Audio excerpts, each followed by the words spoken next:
Hi, my name's Sarah Berry. Today I'm making this Harry Potter inspired birthday card. Now I've made this for my son who is turning 5 next month and he's recently discovered Harry Potter. I personally was never into Harry Potter really. I don't know why, because now I've watched it with both of my boys. I think it's brilliant. So I'm kind of catching up a few years late. So we have a new stamp set in the Autumn Winter Catalogue and it's called Still Night. And it's really designed to be a Christmas stamp set. And as soon as I saw it, I thought, oh, Harry Potter with the owl and the branch, and I like the stars and the little sort of snow spots. So I'm going to show you how I've made my own Harry Potter style card, and it's very simple. The base card is Merry Merlot, and that is a burgundy colour, and obviously that is one of the colours in Harry Potter. So I've started with that one. That's just a standard C6 card, which is 14.8 by 10.5 wide. Then I've got a layer that will go over the top of that, which we're going to cut the oval out of. And that is just 5mm smaller all the way around. So it's 10 by 14.3 centimetres. And then you have exactly the same size in white. That's just for the insert. And then another white piece, which is a little bit smaller than this here, which is another 5mm smaller. So that makes it 9.5 by 13.8. And that is to go behind the oval cutout that we've got here. That's where we're going to be stamping our branch and sitting the owl on top. So the first thing I'm going to do is cut out this oval. And the oval is just from the Layering Ovals dies. That's a collection that's got scallops and straight edges. This is the largest one in the set. So once I get the position of this right, then we can go ahead and do the stamping. Okay, so that's that oval. You can keep that for another card. Out pops the oval. Now we are going to do some gold edging, just so it allows it time to dry. So we've got a new paint in the Autumn Winter Catalogue called Vegas Gold, and it's a wonderful shimmer gold paint. I have one of our sponges that I've quartered and just popped a clip on the back. And now I'm just going to be a little bit messy. This is as messy as I get. Okay, bit on that sponge, hold it up in the air and just drag along like that.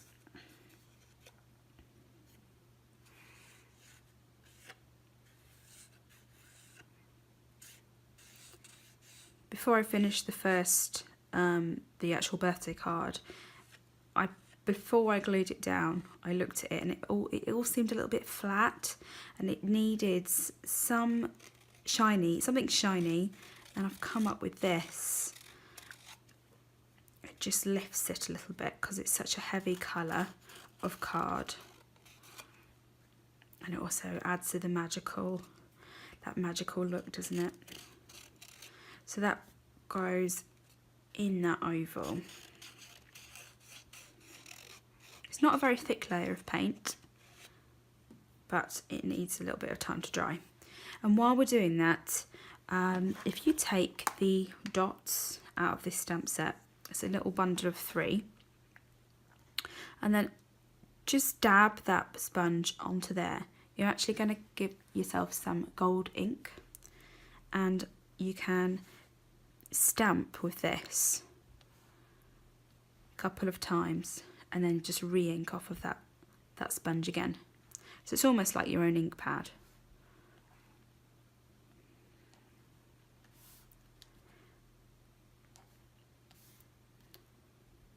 if you do this, just remember to twist the stamp so your little dots aren't all going the same way all of the time. And there we go. So that's a little bit of that gold paint for now.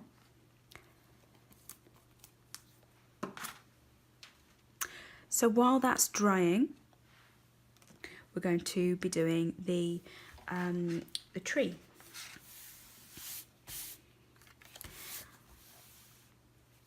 So I've got the tree branches on this block. This is block E, and the ink I've chosen is Early Espresso, which is the darkest brown that we have in the colour family range.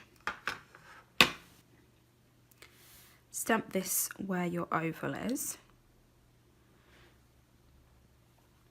and then it needs some colour. We can't leave it like that, so I've got one of our Stampin' Right markers. Now normally you would be told to colour in with a blend, like an alcohol marker, which we call blends, but this I find is perfectly fine in small sections. And actually I quite like that I've got different thicknesses and shades of this brown, and to be honest I'm not really paying attention to really staying the lines that much.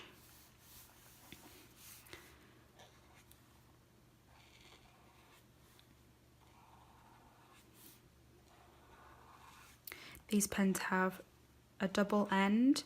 This one I'm using is the brush tip.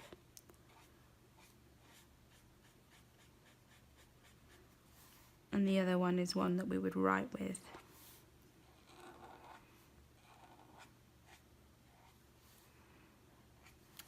There we go.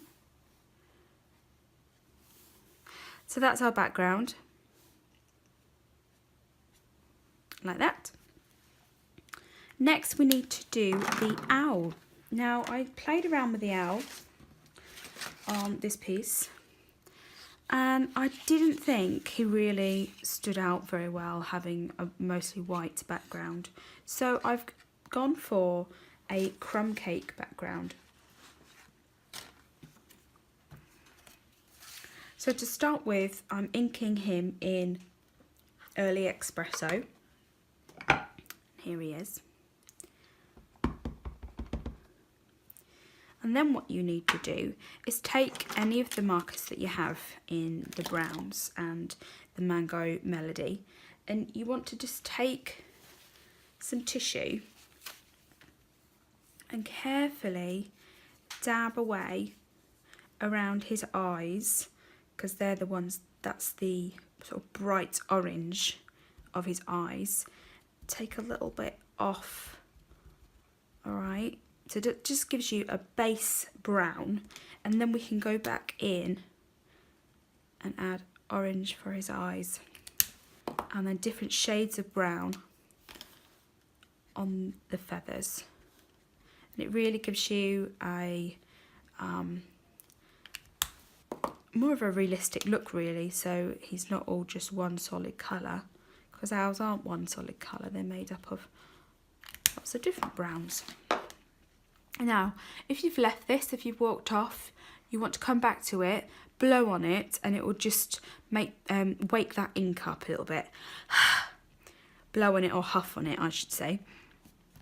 Alright, there he is. If you want to go into this and add more colour, you can do. There's nothing stopping you going in and adding more colour to these feathers.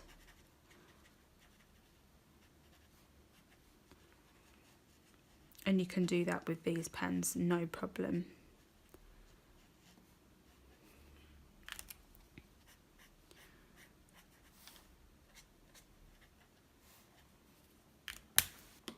What I did do is add some of this Wink of Stella all over this owl.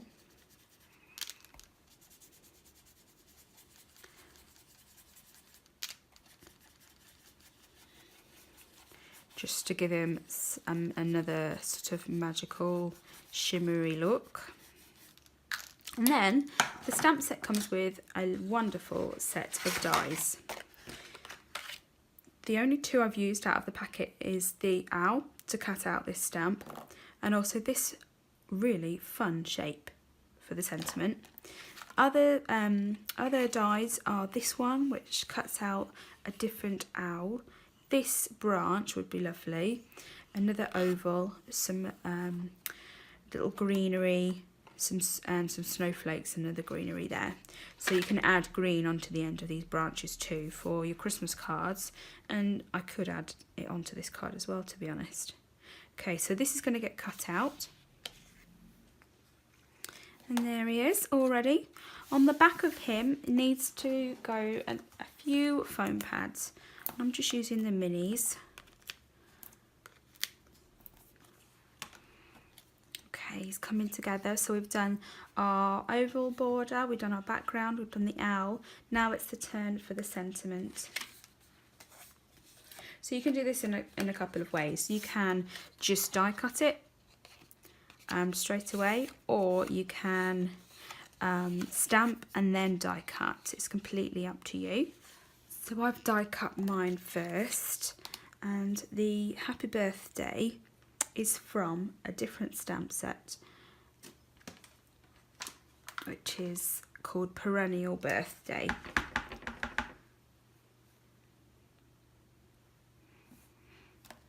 There we go.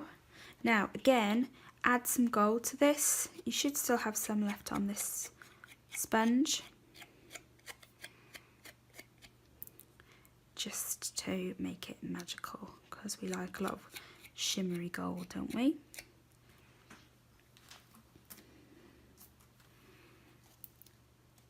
Add some dimensionals.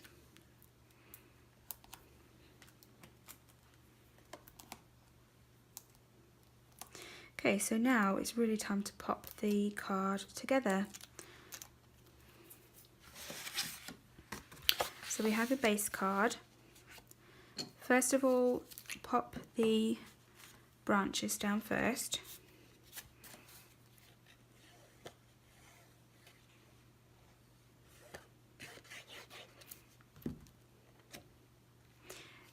In the middle, like that. Next is the turn of the oval.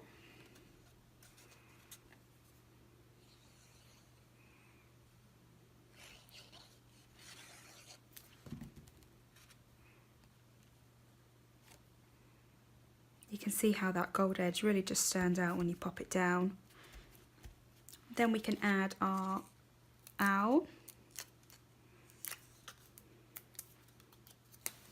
Sitting on that main branch.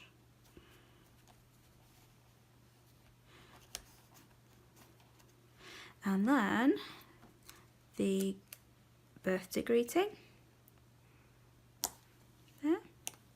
And then to finish, a couple of things. You want to stamp the insert. I've stamped mine in Early Espresso to coordinate with the front. And then I've added a bit of colour again, just following the branches. I like to stamp the insides just so they coordinate, and also with it being quite a dark cardstock, when you write your card, you know, the messages aren't really going to show up, so it's always good to add in a white piece. And then you'll still have some of that gold paint. So just add some dots.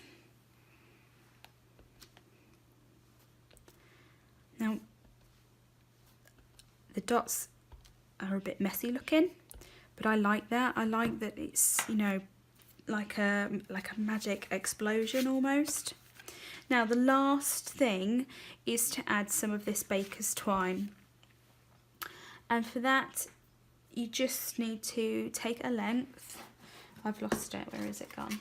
Here it is. Take a length, more than you think you need really, and it needs to be stretched out with your fingernail, Well, at least my one does. I don't know if we've changed the packaging actually. I think you get it on a sort of like a reel now, on a spool. But if yours is still on a cardboard piece, you'll find that you'll get the knots, not the knots, the little kinks. So just take your fingernail and just run that through, and you'll get rid of all those kinky bits. Wrap loosely around a couple of times, and then make sure you have enough for a bow. Tie your knot first of all, so it keeps it in place like that. Keep it nice and loose, you don't want it too tight to cut into the cardstock.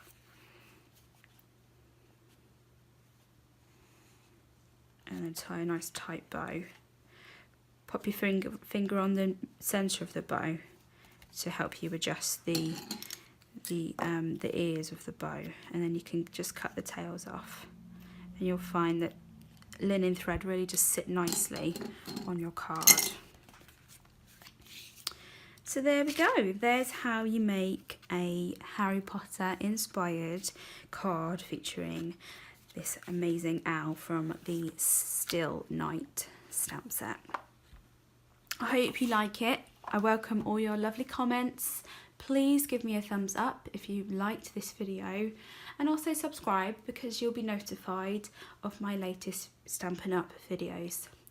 Thank you so much for your time, and I will see you again very soon. Take care. Bye.